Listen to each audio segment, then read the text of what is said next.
Hello everyone, welcome back to my YouTube channel life with Minushree. Festival असो वा Sunday special, एक गोड पदार्थ हमखास लागतो, तो म्हणजे गुलाबजामुन. चला तर मग बनवूया आपण. त्यासाठी मी घेतलं आहे गिट्सचं इन्स्टंट मिक्स. बघूया आता आपण त्यासाठी काय काय साहित्य लागणार आहे.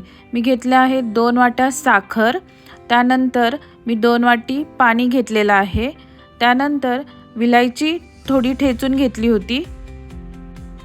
गुलाबजामुनचं पीठ मळण्यासाठी मी दूध घेतलेलं आहे, तुम्ही पाणीसुद्धा घेऊ शकता. गार्निशिंगसाठी बदाम उभे कापून घेतले आहेत. आता आपण गिट्सचं गुलाबजामुन मिक्स घेणार आहोत. ते छान असं मळून घ्यायचं आहे आपल्याला. हे पीठ आपल्याला जास्त सैल पण मळायचं नाही आहे आणि जास्त घट्टसुद्धा मळायचं नाही आहे. त्यासाठी आपण आता थोडं थोडं दूध घालणार आहोत. लागल तसंच आपण यात दूध घालणार आहोत.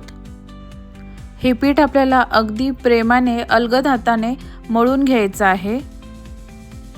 पीठ चांगलं एकजीव होईपर्यंत मी मळून घेत आहे. बघा, जास्त जोर लावायची आपल्याला गरज नाही आहे आणि लागल तसं मी दूध टाकते आहे. मी 1 कप दूध घेतलं होतं, पण जवळपास तरी मला अर्धा कपच दूध लागलेलं आहे.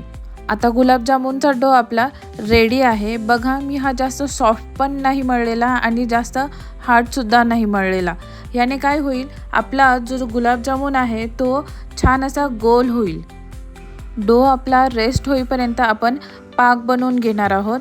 त्यासाठी मी घेतले आहेत 2 वाट्या पाणी, त्यानंतर मी घेते आहे 2 वाट्या साखर. पाक बनवण्यासाठी हे मेजरमेंट एकदम परफेक्ट आहे. यामुळे आपला पाक जास्त पातळ पण नाही होणार आणि जास्त घट्ट पण नाही होणार. त्यानंतर मी यात विलायची घालणार आहे, जेणेकरून आपल्या पाकाला एक छान असा फ्लेवर येईल.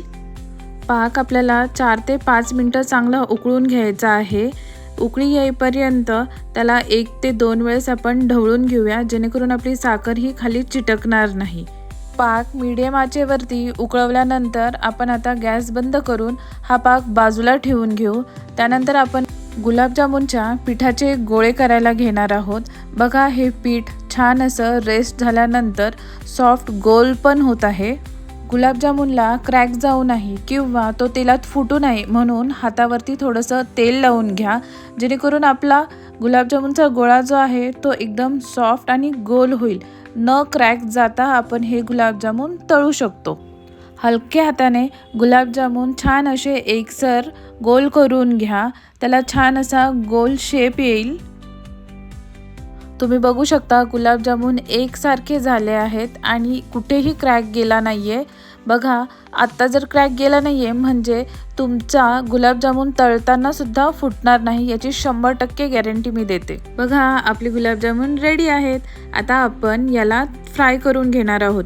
फ्राय करताना काळजी घ्या की आपलं तेल हे लो टू मीडियम आचेवरती असायला हवं. आपलं तेल हे गुलाबजामुन फ्राय करण्यासाठी रेडी आहे की नाही हे बघण्यासाठी तुम्ही एक छोटा पिठाचा गोळा घ्या, तो आपल्या तेलामध्ये टाका.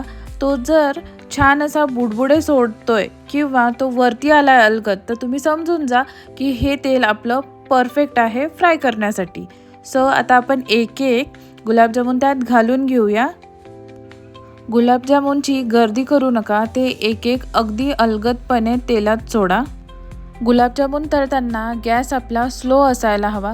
तुम्ही बघू शकता आपला गुलाबजामुन कुठेही क्रॅक गेलेला नाही आहे आणि ते छान असे तेलावर तरंगत आहेत. गुलाबजामुन चांगले फ्राय झाल्यानंतर आपण त्याला लगेचच पाकात घालणार आहोत, जेणेकरून त्यांना मुरायला सुद्धा टाईम भेटेल. बाकीचे गुलाबजामुनसुद्धा आपण असेच फ्राय करणार आहोत आणि ते पाकात घालणार आहोत. सुटले की नाही तोंडाला पाणी? बघा, किती छान आपले गुलाबजामुन रेडी आहेत.